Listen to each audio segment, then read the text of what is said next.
বন্ধুরা, আজ প্রথমেই একটা ঘটনার কথা আপনাদের সঙ্গে শেয়ার করব। এটা সিএমসি ভেলোর হাসপাতালে আমার সামনেই ঘটেছিল। প্রথমে ঘটনাটা শুনুন, তারপরে আমি এই প্রসঙ্গে বিস্তারিত আলোচনায় আসব। সেটা ছিল 2022 সালের মে মাস। সেবার আমি সিএমসি ভেলোরে গিয়েছিলাম।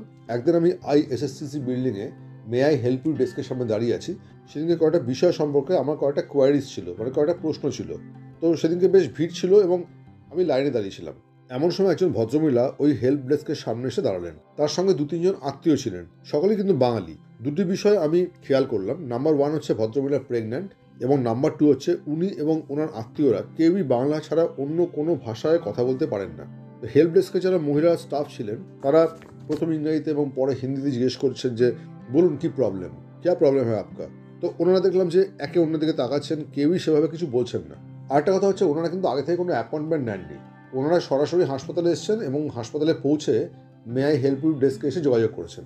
তো হেল্প ডেস্কে যে সমস্ত মহিলা স্টাফরা ছিলেন তারা আবার জিজ্ঞেস করছেন যে আপ লোগ কোন সা ডিপার্টমেন্ট মে দিখায়েঙ্গে, আপকা ক্যা প্রবলেম হয়। তখনই ভদ্রমহিলা, অর্থাৎ যিনি পেশেন্ট, তিনি নিজের পেটের দিকে হাত দিয়ে বোঝানোর চেষ্টা করছেন।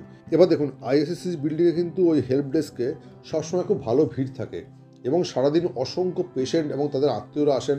স্টাফেদের কিন্তু হাজার হাজার প্রশ্নের সম্মুখীন হতে হয়, সবই বুঝিয়ে বলতে হয়। এবার পেছনের লাইনের লোকজন ব্যস্ত হয়ে পড়ে। সব মিলিয়ে হাসপাতালের মধ্যে কিন্তু মে আই হেল্প ডেস্ক জায়গাটি খুবই ব্যস্ততম জায়গা। এবার ওই পেশেন্ট ভদ্রমহিলা যখন নিজের পেটে হাত দিয়ে বোঝানোর চেষ্টা করছেন, তখন স্টাফেরা বুঝতে পারছেন যে হ্যাঁ, এটা একটা প্রেগনেন্সির ব্যাপার রয়েছে। তখন ওনারা ওই ভদ্রমহিলা এবং তার আত্মীয়দের জিজ্ঞেস করছেন যে আপ লোক তো বাচ্চা কো রাখেনগে না, মানে বাচ্চাটাকে আপনারা রাখবেন তো, মানে ট্রিটমেন্ট করাবেন তো। ওনারা বলছেন হ্যাঁ হ্যাঁ, মানে মাথা নাড়ছেন আর কি। তারপরে আবার জিজ্ঞেস করছেন অ্যাবর্শন তো নেই করায়েঙ্গে না। তখনও কিন্তু ওনারা আবার সেই হ্যাঁ হ্যাঁ বলছেন এবং আবার মাথা নাড়ছেন। তো সে একটা অদ্ভুত পরিস্থিতি। একবার ওনারা বলছেন যে মানে দুটি প্রশ্নের উত্তরে কিন্তু ওনারা হ্যাঁ বলছেন। বাচ্চাটাকে আপনারা রাখবেন তো, বলছে হ্যাঁ। আবার যখন জিজ্ঞেস করছে অ্যাবর্শন করাবেন না তো, তখন বলছে হ্যাঁ।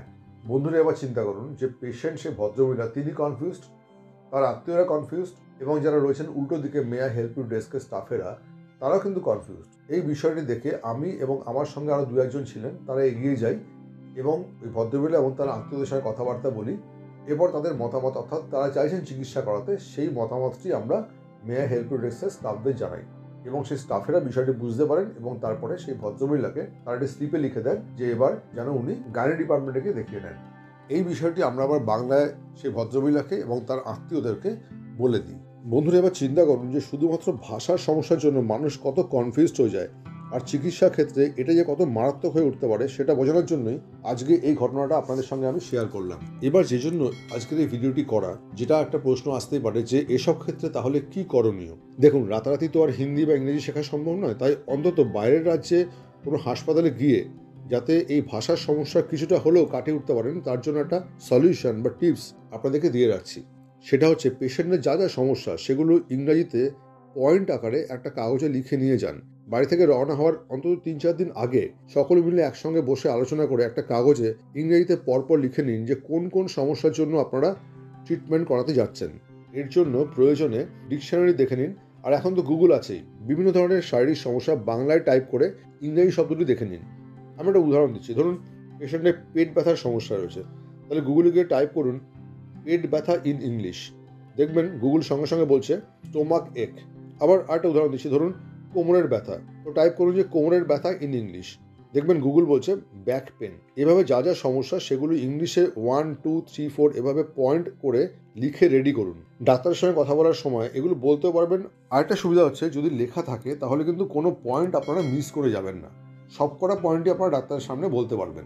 তবে এই প্রসঙ্গে একটা সতর্ক বার্তা আপনাদের সবাইকে দিয়ে রাখছি বন্ধুরা, সেটা হচ্ছে যখন এই লিস্ট আপনারা তৈরি করবেন তখন কোনো রকম ডাক্তারি পরিভাষা ব্যবহার করবেন না।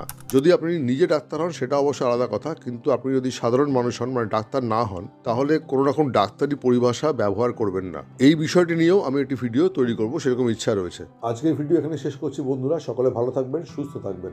ধন্যবাদ। দেখা হবে আবার পরের ভিডিওতে।